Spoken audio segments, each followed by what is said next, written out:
Manipal university అండి, హ్మ్. హ్మ్.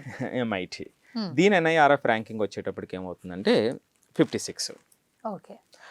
అడ్మిషన్స్కి వచ్చేటప్పటికి ఎంఈటి హ్మ్. మణిపాల్ ఎంట్రన్స్ టెస్ట్ ఉంటుంది. హ్మ్. సో ఇది రాయవలసి ఉంటుంది. హ్మ్. ఇక్కడ స్టూడెంట్స్ సుమారుగా ఒక 2500 తీసుకునేటువంటి అవకాశం ఉంటుంది. హ్మ్. సో దీనికి వచ్చేటప్పటికి యావరేజ్ 2022 నుంచి 2025 వరకు సిటీసీ వచ్చేటప్పటికి 12.3 ఎల్పిఏ, హ్మ్.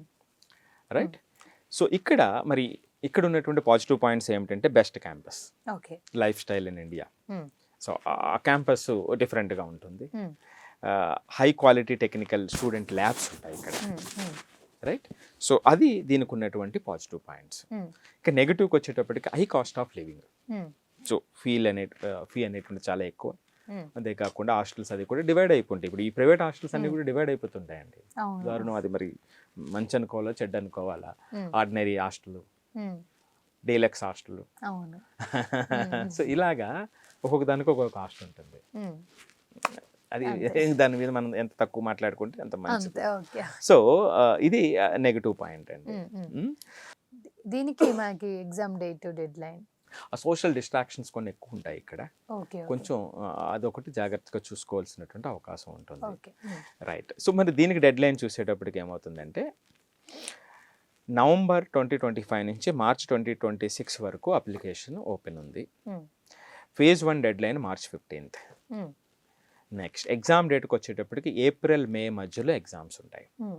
Result and counselling May and June మధ్యలో వాటి డేట్స్ ఉన్నాయి. ఓకే. అంటే వాళ్ళు అనౌన్స్ చేస్తారు. ఓకే. సార్ మనకి 7వ ఆప్షన్ ఏముంది? Shiv Nadar university, okay. Greater Noida. హ్మ్. దీనికి ఎన్ఐఆర్ఎఫ్ ర్యాంకింగ్ వచ్చేటప్పుడు యూనివర్సిటీ కేటగిరీలో 8. హ్మ్. సో దీనికి సెపరేట్ టెస్ట్ ఉందండి, ఎస్ఎన్యుఎస్ఏటి అని హ్మ్. ప్లస్ ఏపీటీ అని, హ్మ్. లేదా జేఈ మెయిన్స్. అంటే వాళ్ళు టెస్ట్ రాయొచ్చు లేదా జేఈ మెయిన్ స్కోర్. ఈ 2 బేసిస్ మీద వెళ్ళి అడ్మిషన్ తీసుకుంటారు శివనాడార్ యూనివర్సిటీ.